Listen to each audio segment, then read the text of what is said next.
mudah-mudahan siang hari ini selepas sholat zuhur makan siang, ya perut kita pikirkan, otak kita pikirkan, hati juga kita tata.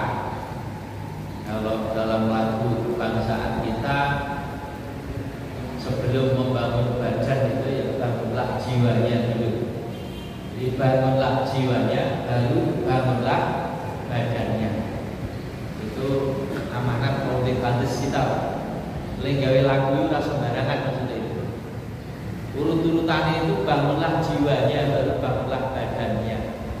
Jadi kalau orang itu hanya bangun ngopeni badan itu, jiwanya ora diopeni, ora dipikirke, ya ora imbang. Makanya kayak pembinaan mental spiritual itu juga tidak kalah pentingnya dengan ngopeni fisik. Makanya nah fisik diopeni dipikirke, otak dan hati kita ya jangan sampai diabaikan, kira-kira begitu. Baik, sebelumnya kami menyampaikan selamat ya atas pencapaian dari teman-teman semua dalam mengabdi, bekerja, berkarya. Apa-apa itu nanti ditekuni, diseriusi, ditenangani, insya Allah hasilnya tidak akan mengecewakan. Maka dari itu pembinaan mental spiritual itu juga jalan dalam rangka untuk tetap menjaga ya semangat, ya kinerja, ya hati, sehingga kita diharapkan ya, makin baik, makin maju, makin berkembang, dan tentunya makin bermanfaat untuk sesama. Baik, tema yang ingin kita sampaikan pada kesempatan siang hari ini adalah bersyukur tiada henti. Kita awali dengan mengutip surah Luqman ayat 12. Allah berfirman, "A'udzubillahi minasyaitonir rajim. Bismillahirrahmanirrahim. Wa laqad atayna Luqmanal hikmah anishkur lillah wa may yashkur fa innama yashkuru li nafsihi wa man kafara fa innallaha ghaniyyun hamid." Dan sungguh telah kami karuniakan kepada Luqman berupa hikmah, yakni di antara hikmah yang diajarkan Luqman adalah anishkur lillah, supaya kalian bersyukur kepada Allah. Wa may yashkur fa innama yashkuru li nafsihi. Siapa yang pandai bersyukur, maka hakikatnya adalah dia bersyukur, manfaatnya itu akan terulang untuk dirinya sendiri. Wa man kafara, siapa yang kufur, tidak pandai bersyukur, fa innallaha ghaniyyun hamid, maka sesungguhnya Allah Maha Kaya lagi Maha terpuji. Jadi ketika Luqman, salah seorang hamba Allah yang ahli hikmah, mengajarkan kepada murid-muridnya, kepada umatnya, di antara ajarannya yang sangat bernas adalah ajaran untuk jangan lupa selalu bersyukur kepada Allah Subhanahu wa taala. Siapa yang pandai bersyukur kepada Allah Subhanahu wa taala, manfaat hikmah dari syukurnya itu akan terulang kepada dirinya sendiri. Kenapa? Karena Allah itu ghaniyun. Ghaniyun itu tidak membutuhkan yang lain. Jadi Allah itu tidak membutuhkan yang lain. Ia nafsihi. Allah juga tidak butuh pujian, tidak butuh sanjungan, tidak butuh almah. Kalau kita bersyukur, kalau kita memuji, manfaatnya akan kembali atau dikembalikan kepada orang itu sendiri, karena Allah tidak butuh itu. Jadi ketika Allah memerintahkan kita misalnya sholat, puasa, jangan dikira Allah butuh itu. Ya, dengan ghani itu cukup. Cukup itu tidak butuh yang lain. Kalau butuh yang lain namanya fakir. Fakir itu butuh yang lain. Jadi kalau manusia pasti fakir. Kalau Allah itu ghani. Nah, kembali ke syukur tadi. Jadi hakikatnya syukur adalah kebutuhan kita, bukan butuhnya Allah. Maka dari itu dalam setiap kesempatan Nabi khutbah pidato membuka pembicaraan, tidak lupa Nabi mesti mengawali membuka dengan tahmid dan at-thana. Tahmid itu memuji, thana itu menyanjung. Bahkan sebagian ulama mengatakan rukun khutbah yang pertama dan utama adalah tahmid. Makanya pidato-pidato keagamaan itu mesti diawali dengan tahmid. Kalau dalam khutbah itu jadi rukun. Selalu dibuka dengan setelah salam tahmid, memuji Allah, menyanjung Allah Subhanahu wa taala. Dan itu tidak lupa atau dilupakan. Karena apa? Karena hakikatnya kita itu tidak pernah lepas dari yang namanya nikmat. Logikanya kalau kita tidak lepas dari nikmat, syukurnya mestinya juga tidak pernah berhenti. Jadi itu filosofinya. Nah, bersyukur secara sederhana kita artikan berterima kasih. Pandai bersyukur, pandai berterima kasih.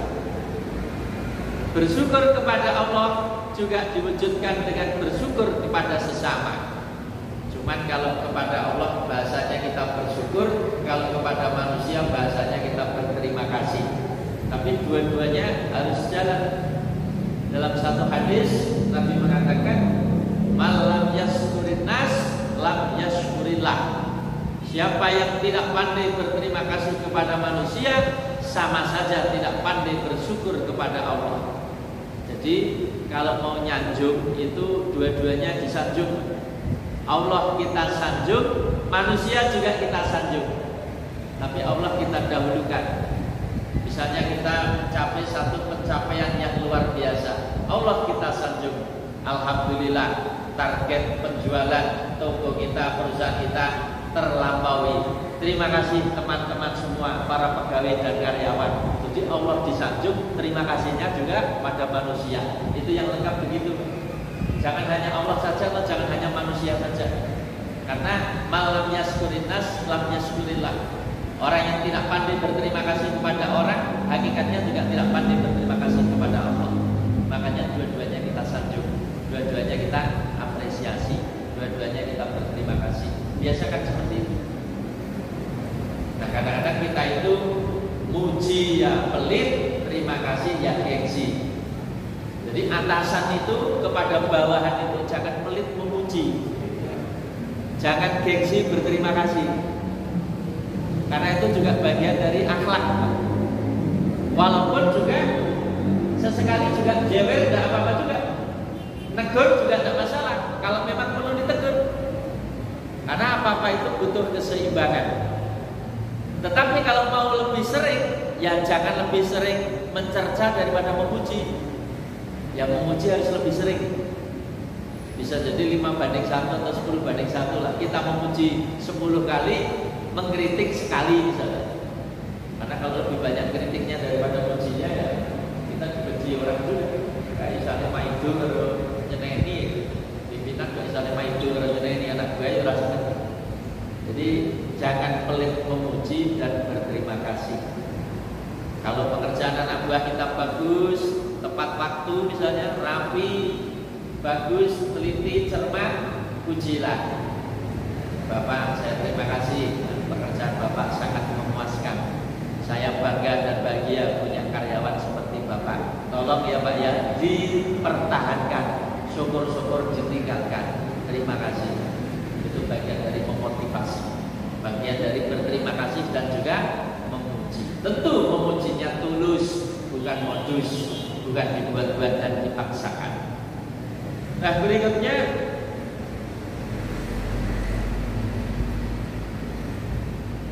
berarti bersyukur itu apa? Imam Asy-Syafi'i dalam tafsirnya Fathul Qadir menjelaskan bersyukur adalah memuji Allah sebagai balasan atas nikmat yang diberikan dengan cara melakukan ketaatan kepadanya. Jadi bersyukur itu memuji Allah dibuktikan dengan melaksanakan ketaatan kepadanya. Ini ada dua unsur utama. Tetapi kalau kita mau agak lengkap, bersyukur yang lengkap itu melibatkan 3 komponen, kira-kira gitu, 3 unsur. Ibnu Taimiyah misalnya dalam Majmu' Fatawanya menjelaskan asyukru yakunu bil qalb wal lisan wal jawarih walhamdulillah yakunu illa bil lisan. Syukur itu melibatkan 3 komponen. Hanya 3-tiganya harus terlibat. Apa? Yang pertama adalah yakunu bil qalb, yang kedua bil lisan, yang ketiga wal jawarih. Jadi syukur itu melibatkan 3 komponen. Pertama adalah hati. Hati dengan cara apa? Ridho, mengakui, puas, senang, bahagia. Tapi unsur utama hati adalah mengakui. Yang kedua wal lisan, lisan, mulut kita. Bagaimana cara kita bersyukur dengan lisan? Memuji Allah, menyanjung Allah, mengucap terima kasih kepada Allah, lisan. Jawarih itu adalah anggota badan kita. Dibuktikan dengan cara apa? Dibuktikan tubuh kita, panca indera kita, anggota tubuh kita digunakan untuk ketaatan, kebaikan yang diridhai Allah Subhanahu wa taala. Itu komponen syukur. Nah, kita mulai dari hati. Hati orang yang bersyukur ditandai dengan apa? Mengakui, merasa, rumongso bahwa yang kita terima, yang kita rasakan ini adalah karunia, pemberian, berkat, jasa dari Allah Subhanahu wa taala. Jadi syukur dengan hati itu ditandai dengan pengakuan kita. Aku iso ngene iki mergo Gusti Allah. Aku iso kok iki rahmate Gusti Allah, pitulunge Gusti Allah, campur tangane Gusti Allah. Harus ada pengakuan semacam itu. Orang yang tidak bersyukur ngaling-ngalingi Gusti Allah, orang ngetok-ngetok ke Gusti Allah. Dan itu seperti bahasanya Qarun di sini. Ketika Qarun sudah kaya raya, hartanya melimpah, ketika ditanya orang, Qarun, kau dapat kekayaan sebanyak ini dari mana? Oh, ini kan karena saya kerja keras dan saya orangnya cerdas. Jawabannya, saya bisa sukses seperti ini karena saya otaknya cerdas, kerja keras. Ilmuku UBN, Gusti Allah ora diceluk, Gusti Allah ora diakoni, Gusti Allah ora disebut. Itu sudah mulai tanda-tanda orang itu kufur sekaligus kurang ajar.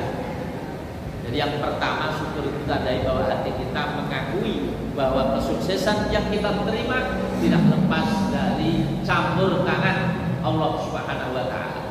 Jadi jangan biasa mendaku sendiri, aku kok. Nah, bahasa-bahasa seperti itu adalah bagian dari kesombongan. Yang kedua, syukur dengan lisan. Setelah hati kita mengakui, jangan lupa lisan kita juga memuji dan menyanjung Allah Subhanahu wa taala. Tadi misalnya ya, target penjualan toko kita atau perusahaan kita tercapai, bahkan melampaui. Hati kita mengakui ini ada campur tangan Allah Subhanahu wa taala di samping tentu usaha kita. Nah, lisan kita jangan ketinggalan, ikut menunjukkan tanda bersyukur. Caranya bagaimana? Sebutlah Allah, pujilah Allah, alhamdulillah, asyukrulillah. Kalau perlu tambah lagi, alhamdulillah, hamdan katsiran thayyiban mubarakan fi. Alhamdulillahi haqqa hamdi. Ahmadullah subhanahu wa ta'ala. Monggo. Yang jelas lisan kita muji. Terus akui bahwa keberhasilan itu ada campur tangan Allah Subhanahu wa taala. Nah, yang ketiga, kita sempurnakan tanda syukur kita dengan cara apa? Mari kita buktikan dengan tindakan nyata. Apa tindakan nyata? Tubuh kita, panca indera kita gunakan untuk ketaatan, gunakan untuk kebaikan, jangan untuk maksiat, jangan untuk kemungkaran. Contoh tadi, dagangan kita laris, labanya besar banyak, hati kita senang mengakui itu campur tangan Allah, karunia Allah, lisan kita tidak henti-henti bersyukur. Nah, perbuatan kita harus mendukung ke arah syukur itu. Apa? Nih 5%-nya zakat, itu. Nih 5%-nya infak. Nih 5%-nya saya titip jariah. Ini saya jatahkan sebagai untuk fakir miskin, anak yatim. Bersyukur dengan jawarih itu ya yang terakhir itu dibuktikan. Termasuk tadi harta kita misalnya berlimpah, melimpah, hati kita ridho, senang, mengakui pemberian Allah, mulut kita tidak henti-hentinya memuji Allah, perbuatan kita ditunggu. Berangkat haji, berangkat umroh. Pak, saya sudah umroh, sudah haji, Pak. Jenengan wis haji, berarti tugasnya saya ini menghajikan orang. Kalau menghajikan orang kan hebat lagi loh, Bu. Jadi jenengan ditanya, Bu, cita-citanya apa? Naik haji. Menak wis kelakon haji, ditanya lagi, Ibu sekarang cita-citanya apa? Menghajikan orang lain. Gitu. Kalau sekedar cita-cita naik haji, rampung nanti, Pak. Naik rampung ya, menghajikan. Menghajikan siapa? Bisa menantu, bisa cucu, bisa teman, bisa anak buah. Menghajikan. Saya sudah umroh berkali-kali, Pak. Karena umroh berkali-kali, kok mengumrohkan diri. Kok mikir awak dhewe tok. Mengumrohkan karyawan, gitu loh. Mengumrohkan tetangga, mengumrohkan menantu, mengumrohkan cucu. Jadi cita-citanya itu naik, orang mandek, tambah hebat maksudnya. Jadi bersyukur dengan perbuatan nyata itu yang ditunggu-tunggu. Jangan hanya berhenti di lisan, ya, jangan di lisan. Nah, yang kadang-kadang kontradiktif, bertolak belakang itu gini, Pak. Hati mengakui, alhamdulillah aku sehat, sing maringi Gusti Allah wis bener. Lisan ucap, alhamdulillah ya Allah, kula diparingi sehat. Tetapi jawarihnya kadang-kadang tidak menunjukkan orang bersyukur. Wong diparingi sehat kok malah udut lepas-lepus. Nah, udutnya itu tidak mencerminkan bersyukur. Kenapa? Jawarihnya tidak mendukung yang hati dan lisan tadi. Wong minta sehat, senang sehat kok dalam tanda petik merusak kesehatan. Jawarihnya itu tidak bersyukur atau kontradiktif. Makanya antara hati, lisan dan jawarih hendaknya sinkron, connect, nyambung. Ojo kene karo kene, karo iki ora nyambung. Makanya kadang-kadang saya mengingatkan zikir itu artinya ada dua paling tidak. Zikir dalam arti pertama adalah ingat, zikir dalam arti kedua adalah nyebut. Ingat, nyebut. Jadi ketika kita nyebut itu hendaknya juga ingat. Ketika ingat hendaknya juga nyebut. Jadi zikir yang lengkap itu memang hati ingat, lisan nyebut. Nah, itu yang lengkap. Tetapi seandainya hanya salah satu, menurut saya masih mending ingat walaupun orang nyebut daripada nyebut tapi tidak ingat. Apa ada Pak orang nyebut tapi tidak ingat? Ada. Contoh nyebut tapi tidak ingat. Misalnya ada orang pejabat, misalnya ada orang kasak kusuk pengen nyuap, kasih dia amplop, dia terima, dia bilang alhamdulillah. Alhamdulillah kan nyebut, tapi dia tidak ingat. Kenapa tidak ingat? Suap kok ditompo tur alhamdulillah gendeng. Itu namanya nyebut tapi tidak ingat. Mending ingat walaupun tidak nyebut. Misalnya ada orang kasar kusuk mau nyuap kita, ingat kita ini suap, dosa, larangan, mencelakakan saya. Sorry, saya tidak bisa terima, orang aneh-aneh, balik. Jadi kan orang nyebut apa-apa, tapi ingat masih selamat. Timbangnya nyebut tapi tidak ingat. Termasuk nyebut tidak ingat, nyun sewu misalnya, enek wong dodolan togel, melu tuku, waktu tuku malah muni Bismillahirrahmanirrahim kok tembus. Ini namanya nyebut, tapi tidak ingat. Bismillah kan nyebut Pak. Nek tukune togel tidak ingat, tapi larangan Gusti Allah. Gusti Allah, anakmu tuku togel, astagfirullahaladzim, tapi tembus Pak, alhamdulillah. Marinya kok cepet. Pertama astagfirullah, kedua alhamdulillah. Kuwi jenenge nyebut ning ora eling. Jadi kadang-kadang banyak orang nyebut tapi ora eling, Pak. Mending eling walaupun ora nyebut. Nah, sing apik itu antara eling karo nyebute konsisten. Contohnya tadi kita mau disuap, kita nyebut astagfirullahaladzim, pas. Tapi tolak. Karena astagfirullah ditompo ya betul. Itu antara ucapan dengan tindakan orang nyambung. Ada hadis mengatakan ni'mal malus sholeh lil mar'is sholeh. Sebaik-baik harta yang soleh, harta yang baik, harta yang banyak, lil mar'is sholeh, dicekel wong soleh. Jadi sebaik-baik harta yang halal, yang baik itu dipegang orang soleh. Kenapa? Karena kalau harta, apalagi banyak ya, dipegang orang soleh, pasti janjinya kebaikan. Harta banyak di tangan orang soleh, janjinya kebaikan. Tetapi harta yang banyak dipegang orang fasik, orang ahli maksiat, pasti membawa kerusakan.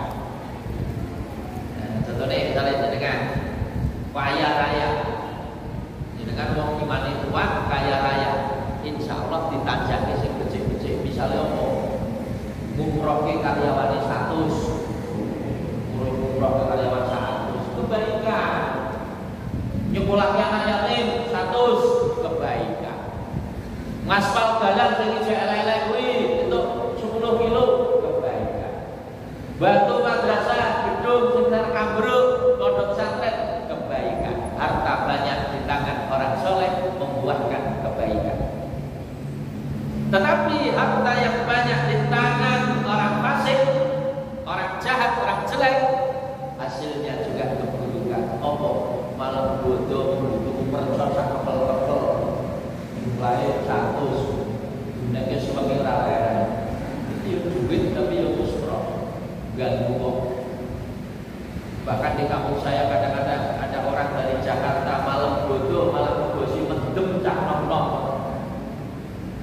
Cuma mendem wong 70 dibosi gratisan. Pernah itu, ya Allah, duit oke, memang sampai di Jakarta jadi tekan rumah malah mendemke pemuda-pemuda kampung dibosi.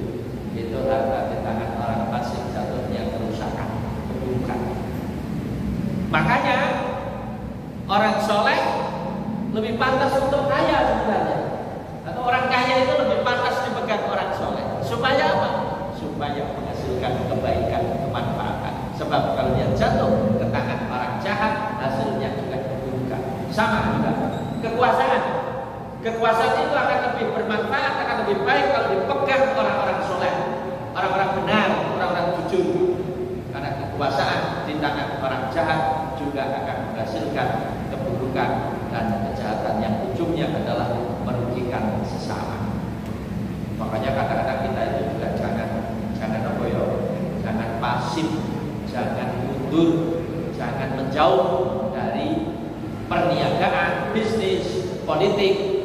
Karena tadi kalau yang kumpul di situ, yang pegang di situ bukan orang-orang soleh, niscaya yang akan muncul adalah hal-hal yang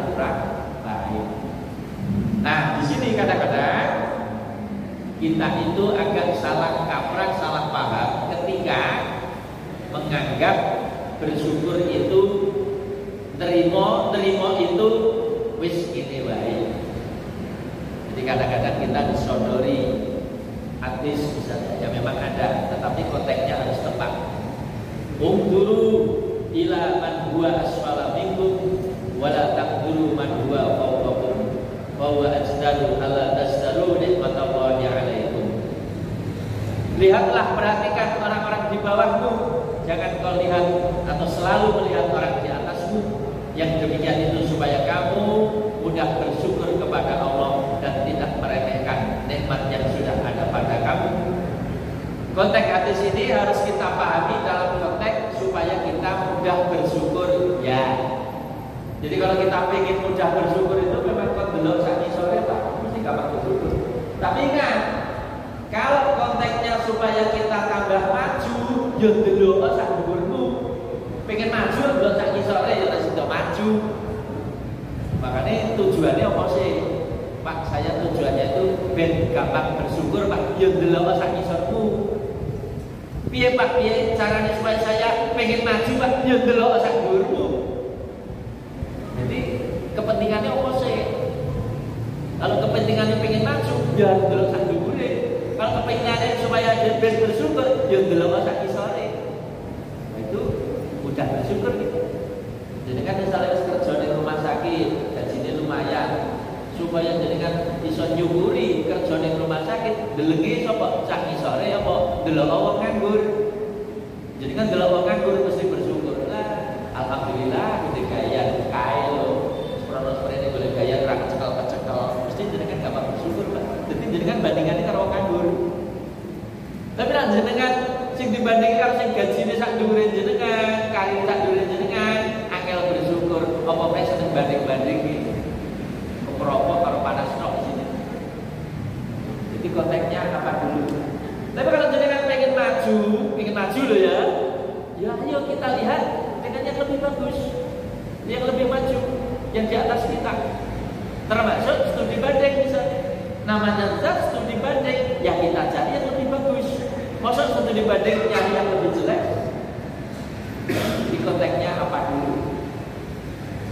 Karir misalnya Nyun Sewu, kalau saya memotivasi saya pengen maju, ya Nyun Sewu kalau saya di perguruan tinggi, saya akan mencontoh melihat teman-teman saya yang sudah profesor, saya belum profesor misalnya. Saya akan nyontoh teman-teman saya sudah profesor, kapan saya seperti mereka? Saya bisa, mereka bisa, insya Allah saya bisa memotivasi, pengen maju. Tetapi ketika saya pengen bersyukur, saya harus melihat di bawah saya.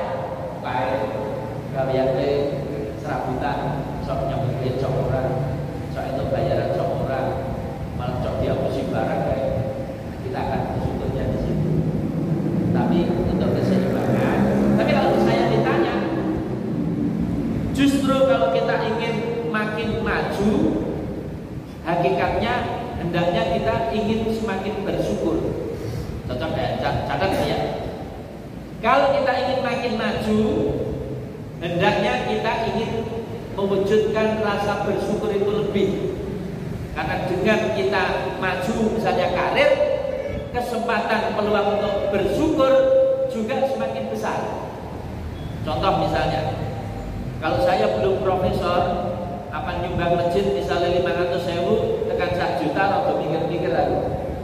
Tapi begitu misalnya saya sudah profesor, Pak nyumbang 1 juta, 2 juta, enteng maksudnya seragamnya Pak. Penghasilan profesor dibanding dosen biasa ya lumayan, perubahannya lumayan, syukurnya juga harapannya lumayan. Termasuk orang-orang itu kalau udah diteliti profesor, misalnya ngisi pengajian, orang nak misalnya dialog ini dibalik ya baik profesor kok, tapi nak dokter belum profesor kita mau ya apa? Iya Pak. Sama teman-teman, saya kemarin pengalaman jadi ketua PJF walaupun sudah lama itu ya. Ya saya juga tidak sama teman-teman. Pengalaman kami kalau udah tokoh pusat, rata-rata wis profesor, apalagi pejabat, anggota dewan, Nyun Sewu Pak. Rata-rata mereka ngisi nak dikai wis ora ditokoh malah ngeki. Sering itu. Tapi Tapi ibarat wong wis purna. Purna ya kok wis ora butuh donya. Sakare wis mentok, anake wis mentas. Ya kabeh wis bahasa saya itu wis kono.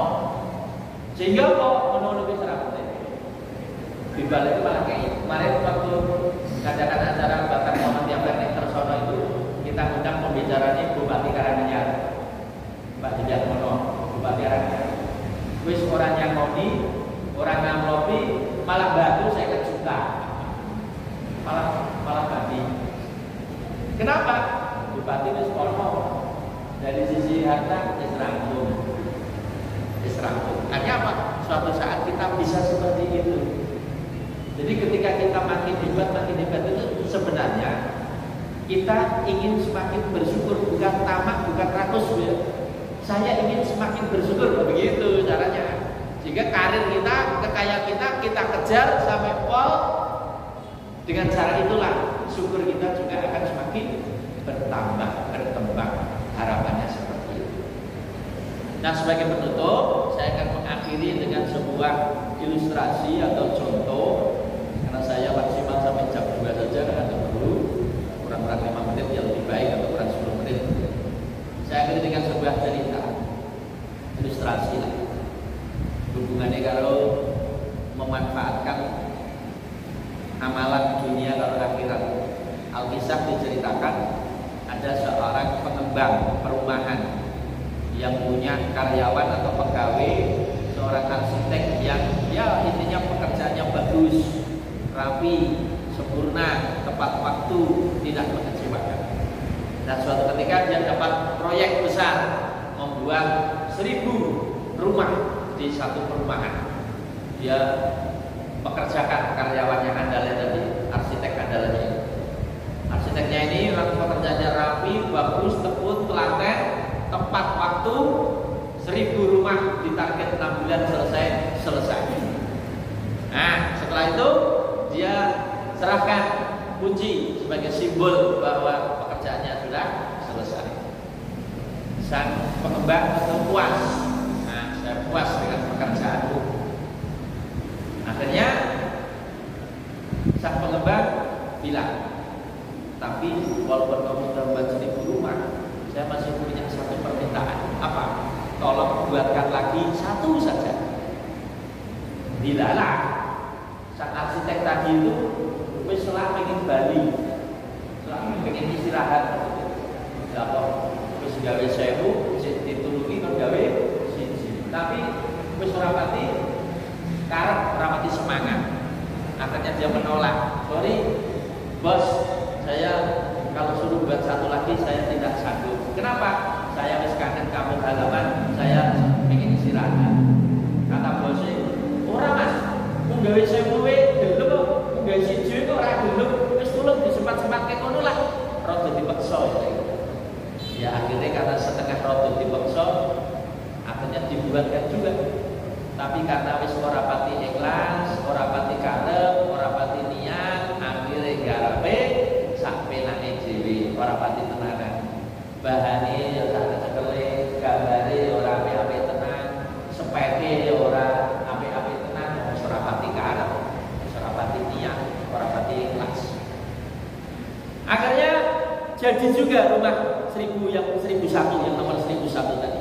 Jadi sang pengembang pun tersenyum puas.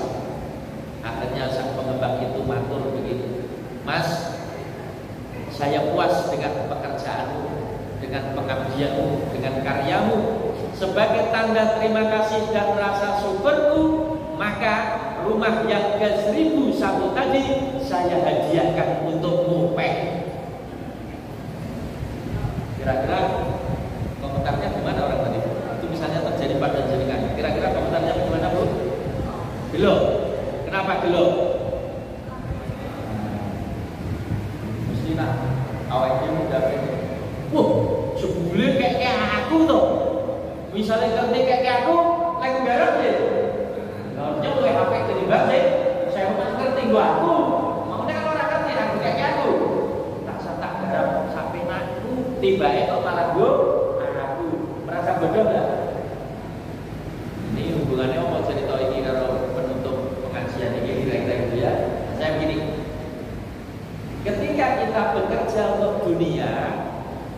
Kita itu diibarati kaya gawe sewu omah mau tenanan diapik-apike standar disiplin pokoknya ora sisa-sisa kita.